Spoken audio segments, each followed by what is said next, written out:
Pemerintah melalui Direktorat Jenderal Pengelolaan Pembiayaan dan Resiko Kementerian Keuangan pada 26 Oktober lalu menerbitkan obligasi negara retail seri 013 dengan masa penawaran mulai 29 September hingga 20 Oktober.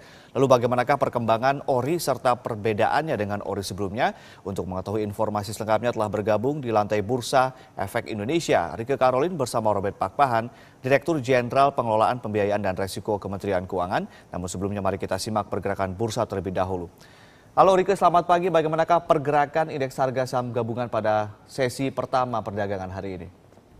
Selamat pagi Ade, selamat pagi pemirsa. Untuk hari ini Selasa 4 Oktober 2016, IHSG dibuka naik 0,21% di level 5.475,63 dari penutupan kemarin yang juga naik 1,85% di level 5.463,91. Kita lihat pergerakan rupiah pagi ini dibuka menurun 0,03% di level 12.987 dari penutupan kemarin yang sempat menguat 0,45% di level 12.983. Kita beralih ke bursa Asia pemirsa, pagi ini dibuka beragam. Nikkei 225 naik 0,38%, Hang Seng naik 0,34%, sementara SSI Composite Index turun 0,14%.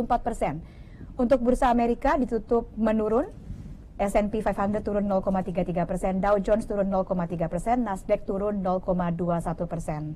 Seperti tadi sudah Adi sampaikan, kita akan membahas mengenai ORI atau obligasi negara retail seri 013 atau 013. Langsung saja saya sudah bersama dengan Bapak Robert Pakpahan, Direktur Jenderal Pengelolaan Pembiayaan dan Resiko Kementerian Keuangan Republik Indonesia. Selamat pagi Pak Robert. Selamat pagi. Pak Robert, sudah satu dasawarsa atau genap 10 tahun ini ORI diterbitkan ya. Apa saja yang sudah berhasil dicapai selama ini? Ya, ORI adalah obligasi retail yang paling pertama ditawarkan kepada masyarakat Indonesia oleh pemerintah tahun 2006. Sekarang sudah 10 tahun. Capaian pertama adalah ORI adalah obligasi yang paling dikenal, obligasi retail yang paling dikenal masyarakat saat ini. Yang kedua, kalau kita bicara statistiknya ada dua bisa kita tonjolkan. Pertama, dari segi pembeli atau investor, kalau di tahun 2016 itu pembelinya itu sekitar 16.561 orang atau investor. Pada tahun 2015 kemarin waktu kita terbitkan ORI 012 sudah 214.151 individu atau investor yang pernah membeli ORI atau mengenal ORI, sehingga tujuan kami untuk financial inclusions atau edukasi masyarakat mengenai instrumen investasi kami anggap berhasil. Capaian yang kedua adalah dari segi volume atau size penerbitan. Pada tahun 2006 itu pertama kali kita terbitkan, size-nya itu hanya sekitar 3,28 triliun rupiah. Tahun 2015 secara akumulatif kita telah menerbitkan ORI 146 triliun. Jadi dua itu capaian yang cukup menonjol dari segi jumlah pembeli dan size-nya. Oke, Pak Robert, untuk ORI seri 013 ini, 013, apa keistimewaannya dibandingkan ORI sebelumnya? Strukturnya hampir sama, tidak ada perubahan, ada holding period 2 bulan, bisa dijaminkan. Keistimewaan ORI secara umum sama seperti yang sebelumnya adalah ini investasi yang paling aman karena dijamin oleh undang-undang sehingga tidak ada risiko gagal bayar. Kedua adalah keunggulan kedua, ini bisa diperdagangkan di pasar sekunder sehingga ada potensi capital gain dari pemegangnya, dan kuponnya fixed rate. Saat ini kita tawarkan 6,6%. Kita pikir masih cukup kompetitif dilihat era sekarang di mana kecenderungan tingkat bunga menurun. Oke, untuk setiap tahun kan ORI selalu ada tema ya Pak ya. Untuk ORI 013 ini apa temanya? ORI 013 kita bekerja sama dengan Yayasan Kehati sambil kita menerbitkan ORI mengajak masyarakat berinvestasi di obligasi pemerintah. Kita juga akan menggunakan sebagian keuntungannya untuk menanam pohon mangrove di pantai utara Jawa sehingga memperbaiki lingkungan hidup, bisa menahan global warming. Jadi itu tema kali ini, kita terlibat di dalam lingkungan hidup, khususnya lingkungan mangrove. Hidup ya. Oke, timelinenya Pak dari dibuka kemarin 29 September? 29 September kita mulai penawaran hari hari Kamis yang lalu sampai dengan 20 Oktober yang akan datang, kurang lebih 3 minggu. Kita buka penawaran, ada 24 agen penjual yang kita tunjuk. ditunjuk, 18 itu adalah bank, 6 itu perusahaan efek. Masyarakat yang tertarik boleh saja mendatangi bank atau perusahaan efek tersebut sampai dengan tanggal 20 Oktober. Mudah saja pemesanannya, mengisi formulir, KTP, dan lain sebagainya. Oke, berapa target penyerapan ORI 013, Pak? Tahun ini kurang lebih 20 triliun dari targetnya. Jadi kalau kita ingin membeli ORI, apa langkah-langkah yang harus dilakukan, Pak? Cukup mendatangi yang agen penjual yang saya sebutkan tadi, ada 18 bank, kemudian 6 perusahaan efek. Seyogianya di sana informasinya sudah cukup lengkap. Biasanya mengisi formulir, buka rekening nasabah kalau belum ada, kemudian menunjukkan KTP, karena ORI itu adalah obligasi retail yang hanya boleh dibeli individu masyarakat biasa, tidak untuk korporasi atau institusi, sehingga perlu KTP Indonesia untuk bisa membelinya. Harusnya itu cukup gampang dilakukan. Baik, terima kasih Pak Robert Pakpahan sudah berbagi bersama kami. Semoga informasi yang bermanfaat untuk pemirsa semuanya. Saya kembalikan ke Ade di studio. Baik, terima kasih Erike Caroline langsung dari Bursa Efek Indonesia. Hal menarik Pak, menjadi catatan tersendiri dari kami Pak. Ada tema lingkungan dari penerbitan ORI yang terakhir ini. Ada tagline-nya investasi aman, pesisir nyaman. Apa kaitannya Pak dengan ORI seri 013 ini? Kami di dalam menerbitkan ORI biasanya selalu membawa tema lingkungan hidup, di mana kami menggandeng para agen penjual itu untuk menyisihkan sebagian daripada keuntungannya, kemudian bekerja sama dengan yayasan untuk memperbaiki lingkungan hidup. Ada kalanya itu biopori, ada kalanya hal yang lain. Kali ini kami bekerja sama dengan Yayasan Kehati yang akan menanam mangrove sekian ribu, saya nggak ingat persis angkanya, sekian puluh ribu pohon mangrove di pesisir pantai Pulau Jawa pantai utara Jawa lah. Sehingga kita harapkan ada tambahan tanaman mangrove yang kita ketahui bahwa mangrove ini adalah salah satu yang bisa menahan oksigen secara signifikan sehingga akan mengurangi global warming. Ada green value yang coba akan diangkat dari peluncuran ORI seri 013 kali ini pemirsa. Tadi tagline-nya adalah investasi aman, pesisir nyaman, bekerja sama dengan Yayasan Kehati. Pastikan Anda masih bersama kami, bincang investasi bersama Bapak Dirjen Pengelolaan Pembiayaan dan Resiko Kementerian Keuangan Republik Indonesia, Bapak Robert Pakpahan, akan kami lanjutkan. Kami dalam bincang investasi bersama Kementerian Keuangan Republik Indonesia yang diwakili oleh Bapak Dirjen Pengelolaan Pembiayaan dan Resiko, Bapak Robert Pakpahan. Live streaming kami, okezone.tv dan juga sindonews.com. Pak Robert nih, kalau kita cermati, kita coba evaluasi tracing back dari seri 01 hingga terakhir seri 012 ini kan penawarannya selalu oversubscribes. Confidence dari Kementerian Keuangan Pak, ORI 13 ini apakah akan oversubscribe juga? Apa yang kira-kira akan membuat ORI seri 013 ini memicu mengencourage permintaan yang tinggi sebagaimana seri-seri sebelumnya? Ya, kalau kita flashback hampir di setiap penerbitan memang selalu oversubscribe. Dan ada kecenderungan kami sebenarnya menambah alokasi daripada sesuai dengan permintaan.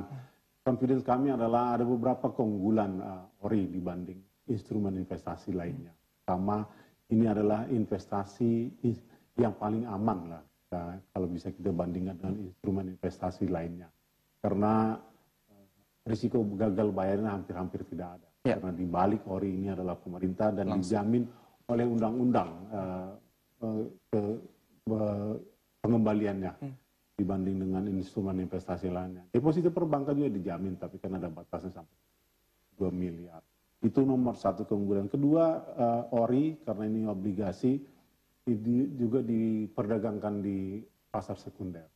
Sehingga ada kemungkinan kalau lagi harganya naik, ada kemungkinan pemegangnya bisa memperoleh capital gain. Memang ada juga risiko harganya turun, kalau harga lagi turun sehingga di bawah par. Tapi keunggulan ORI lagi-lagi ini obligasi kalau ditunggu sampai maturity kembali lagi ke 100% berbeda dengan saham. Jadi emang ada keuntungan, ada potensi capital gain, seandainya loss ya ditahan aja sampai maturity, dia kembali at par sampai 100%. Kemudian juga pajak atas penghasilan atau imbal hasil daripada ORI ini adalah 5%. Sedikit di bawah pajak atas bunga deposito. Ya, pemirsa, baru saja kita bicarakan dengan Bapak Robert Pakpahan perbandingan antara ori dari seri yang sebelumnya, seri 1 hingga seri 012, seperti apa progres dan masing-masing daya tarik yang dimiliki. Bisa Anda saksikan untuk lebih detail perbandingan dari kupon obligasi negara retail yang ada di Indonesia. Ini kita bandingkan dari serinya 001 hingga 013 yang terakhir kemarin. Untuk angka detailnya bisa Anda saksikan langsung di layar kaca. Untuk kuponnya dari 001 ini ada 12,05%, penawarannya 3,28 triliun, 002 9,28, penawarannya di 6,23 triliun, 003 9,40 di 9,37 triliun untuk penawarannya. Dan seterusnya hingga terakhir di seri 011 8,50% untuk kupon dan penawarannya ada 21,22 triliun rupiah. Hingga yang terakhir seri 013 kuponnya ada di 6,6%, penawarannya ada di 20 triliun untuk targetnya. Target kami tahun ini. Baik. Tadi Bapak juga mengatakan kalau kita bandingkan dengan investment instrumen lainnya, apalagi di sini kita coba head-to-head comparison dengan deposit, dengan investasi berupa deposito, sepertinya memang jauh lebih aman. Anyway, apa yang perlu kita pahami sehingga kita bisa lebih bijak lagi, Pak, untuk paling tidak meminimalisir risk factor yang tentu saja pasti ada dalam setiap instrumen investasi. Kalau risiko daripada gagal bayar pada saat jatuh tempo hampir-hampir tidak ada. Kemudian risiko yang mungkin terjadi dari likuiditas, yaitu ada kalanya belum jatuh tempo. Ini kan tenornya 3 tahun. Bisa jadi orang yang membeli kemudian baru 1 tahun atau 2 tahun, dia butuh uang sehingga mau dijual. Ada potensi untuk dijual di secondary market karena ini memang diperdagangkan, tetapi selalu ada risiko, bisa aja nggak ada. Mungkin hanya itu sedikit risikonya, tetapi di luar itu sebenarnya hampir-hampir tidak ada. Juga bahwa ori ini volumenya biasanya cukup besar, di atas 20 triliun, dan juga masyarakat sudah familiar. Di pasar sekunder sebenarnya cukup liquid, jadi risiko likuiditas tadi pun sebenarnya walaupun ada bisa cenderung minimum. Jadi investasi di ori cukup menarik lah, ada potensi capital gain, risiko tidak terjual di pasar sekunder misalnya karena lagi sepi, ada, tetapi itu juga tidak terlalu besar karena orang banyak yang paham, yang kenal ori lah. Baik, paling tidak ada opsi lain juga nih Pak Robert ya, bisa kita perdagangkan di pasar sekunder. Masa penawaran pemirsa sudah dibuka sejak 29 September kemarin untuk ori seri 013. Cara membelinya Pak, ini ada sekitar 18 bank dan juga ada 6 perusahaan sekuritas. Jadi agen kita sampaikan secara singkat saja Pak. Sebelumnya Pak, untuk bank umumnya ada Citibank, ada PT Bank ANZ, ada Bank Bukopin, Bank Sentral Asia, CIMB, Danamon Indonesia, DBS, dan informasi lengkap bisa Anda akses dari website Kementerian Keuangan Republik Indonesia. Untuk perusahaan efeknya ada PT Dana Reksa, PT Indo Premier Securities, PT Mega Capital Indonesia, MNC Securities, Sukor Invest, Sentral Gani, dan Trimegah Sekuritas Indonesia. Kemudahan untuk membelinya Pak? Agen penjual ini harusnya ada daftarnya, kemudian tinggal didatangin aja. Ori adalah didedikasikan untuk investor individu. Jadi yang mau membeli harus punya kartu tanda penduduk Indonesia, harus warga negara Indonesia. Karena korporasi atau institusi tidak diperkenankan membeli ori. Kecuali di pasar sekunder nanti setelah 2 bulan. Jadi datang saja, datangi agen penjual kita, isi formulir bawa kartu tanda penduduk, buka rekening nasabah, kalau belum punya seyogianya itu melakukan pemesanan. Nanti para agen penjualnya akan melapor ke kita pada tanggal 20 Oktober berapa total pemesanan, kemudian kami cek and recheck datanya, tanggal 24 kami tetapkan siapa-siapa yang datang. Harusnya itu gampang, datangin aja para agen. Simple, sederhana sekali di sini. Pemirsa, tadi juga sudah kami sampaikan di layar kaca perbandingan kupon obligasi negara retail dari pertama kali ori ada di 001 hingga yang terakhir 013. Kita akan coba lihat lagi Pak Robert, ini level kupon ori sebanyak 13 seri di Indonesia. Yang pertama seri 001 level kupon ditawarkan ada di 12,05%, 02 9,28, selanjutnya 9,40, 9,50, 11,45, 9,35, dan yang terakhir 012 ada di 9%, ori 13, 013, 6,6%. Kalau kita perhatikan Pak, seri 001, kemudian 005, ini kan termasuk tinggi Pak, 12,05 dan 11,45. Level menarik dari 6,6% untuk kupon ditawarkan dari 013 apa Pak? Kupon atau imbal hasil daripada ORI ini tentu mengikuti perkembangan tingkat bunga pada saatnya kita tawarkan. Jadi memang kalau kita lihat tahun 2006, 2007 memang ya tingkat bunga pada saat itu di perekonomian kita memang segitu, inflasinya juga segitu. Jadi kita melihat bahwa di dalam 1 tahun terakhir ini kecenderungan tingkat bunga di Indonesia itu menurun seiring dengan membaiknya fundamental ekonomi Indonesia. Kita lihat sejak tahun 2015 inflasi itu nggak sampai 4%. Tahun 2016 ini inflasi itu diperkirakan outlook-nya akhir tahun paling 3,5 atau bahkan di bawah 3,5. Beda dengan tahun 2013, inflasi itu di atas 8%, bahkan di tahun 2014 juga di atas 8%, sehingga untuk memberi real interest rate yang positif harusnya di atas inflasi. Jadi itu yang terjadi. 6,6 itu kalau kita atau 3,3 di atas 3%. Jadi cukup menarik. Jadi memang kecenderungan secara nominal headline memang tingkat bunga menurun sehingga kuponnya menurun, tetapi dari segi real interest rate dia masih cukup menarik, cukup positif. Masih menarik untuk kita ambil keputusan berinvestasi di ORI seri 013 dengan level kupon ditawarkan 6,6%. Pak Robert sudah menjelaskan ini disesuaikan dengan tingkat suku bunga yang ada. Di segmen terakhir kita akan coba bahas juga Pak seperti apa kalau kita berbicara mengenai memprediksi tren suku bunga di pasar obligasi, khususnya ini masih terfokuskan perhatian kita mengenai sentimen Fed rate dan juga makroekonomi Indonesia yang cenderung stabil. Anda pastikan masih bersama kami pemirsa, bincang bisnis bersama Bapak Dirjen Pengelolaan Pembiayaan dan Resiko dari Kementerian Keuangan Republik Indonesia, Bapak Robert Pakpahan, akan kami lanjutkan.